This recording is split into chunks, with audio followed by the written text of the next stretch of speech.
Abdullah ibn Umar said, the Prophet ﷺ approached us. He's about to say something so important that he just remembered.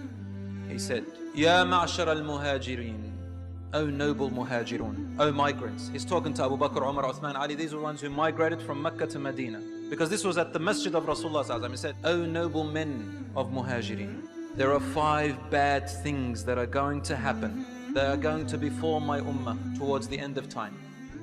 وَأَعُوذُ بِاللَّهِ, I seek refuge in Allah that it does not happen in your time. Such a difficult challenge, he said. And I want the young people to listen to this especially. Parents also indirectly. Close one ear and open the other ear.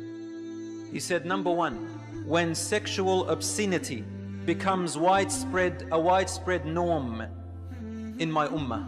And it will never happen except if they start committing it publicly and publicizing it openly. Meaning they feel proud about talking about it. They feel good talking about it. They don't have to do it, but they talk about it, they publicize it. Rasulullah ﷺ said, they make i'lan for it. They make an advertising for it. Do you know what that means? It means that when you're at school, for example, at high school, and you hear your friend talking about going out with a boyfriend, or a boy saying, I've been out with this many girls, they're actually lying to you. It's not true. And then you go and do it because you think everybody else is doing it. Immense studies have come up today telling us, research about high school students, young people, why do they commit zina? They say because they think everyone else does but they don't, and everybody loves to publicize themselves that way. And zina is not publicized just by merely saying I go out with this person or that person. Today on social media it's publicized in an indirect way. How? The way girls and boys pose on the internet to other people, that type of posing is a sexual posing, my brothers and sisters in Islam. The way they do it with their mouth and with their eyes and with their faces. Rasulullah ﷺ told us they publicize zina. You know that round mouth thing? What do they call it? Duck face. This thing was taken from the baboon kingdom. Did you know that? You study zoology, I'll tell you it took from the baboon kingdom. Because the baboon have a big red side. And I'm not saying that, you know, it's lipstick or degrading anybody. No. I'm saying they display it in order to call the mate. Now we're displaying it, boys and girls. I'm not talking about females only, I'm talking about men as well. I'm not being sexist here. I'm saying the publicizing of sexual material and sexual images. Sorry if I said that word too many times. Because we live, and I'm going to say it one more time, in a hypersexualized society. Rasulullah ﷺ told us this is what's going to happen, and this is the most widespread thing right now. Most widespread thing right now. People are going to die with this. It is an absolute epidemic that Rasulullah ﷺ told us, وَفَشَ الزِّنَا. Zina is widespread throughout. He's not talking about the non-Muslims. He is telling the ummah, he's saying my ummah, they will be in that. And then sallallahu alayhi wa sallam, he said, then mark my words, he said, then mark my words, terminal illnesses, diseases and pain that had never existed in their ancestors before them will become widespread among them. And this is the types of this, called it ta'un.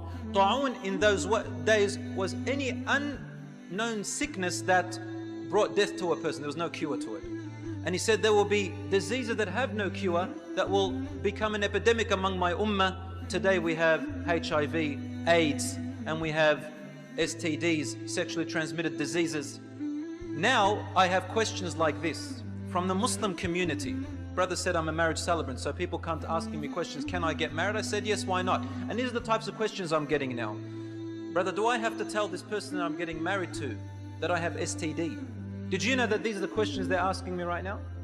All over the place. We say, yes, of course you have to tell them because it's a contagious disease. They say, what if I have it under control? There's some kind of control pills. Say, but when you don't have the pills, they actually, they exacerbate.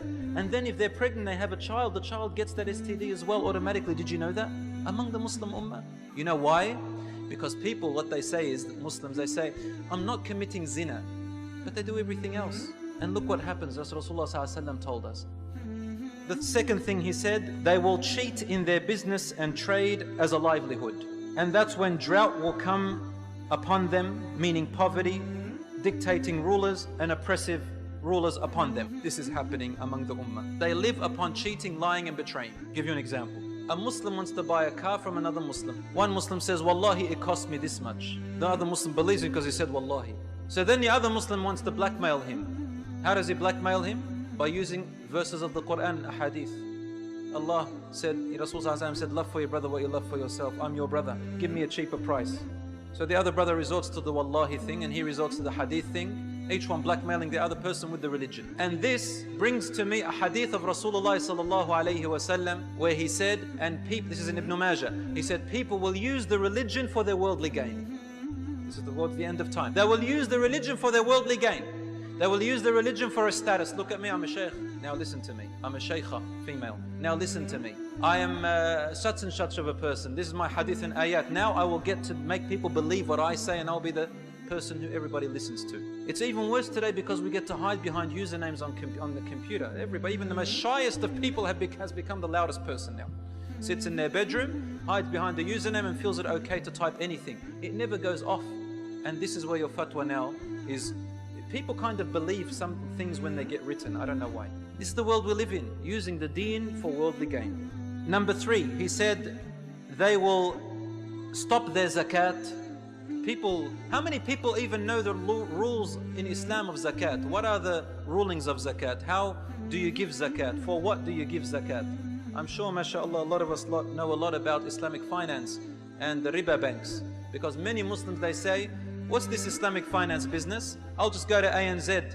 It's the same thing, man. This is trade. It's just a different name, they say. If everybody's such an expert on Islamic finance and all this other finance, how come they don't know much about zakat? This is what Rasulullah is saying. People become ignorant about their own deen. Number 4, he said, they will betray the promises and loyalty to Allah to the point that the enemy will control and possess their wealth. Now, millions and billions of dollars are given away to the non-Muslims to deal with it in our own countries and control us. The 5th thing is, their leaders and figures do not apply the laws of Allah's book, but choose what suits from them for themselves until Allah curses them with disunity and enmity amongst each other. I say to you, it's not just the leaders, but all figures. Everybody now has become a leader, a self-appointed leader of themselves, on social media, for example. And what it has caused is disunity and defragmentation of our ummah. We cut each other off, we don't talk to each other. We meet each other now on Facebook, and that's about it really. People don't meet anyone anymore. People don't say salams except to people who they know. Otherwise, it's a very individualistic society. We live in a society where it's about you and only you, myself and me. Rasulullah ﷺ told us the last day will be about that. About me and myself, or I. 3 most common words used now.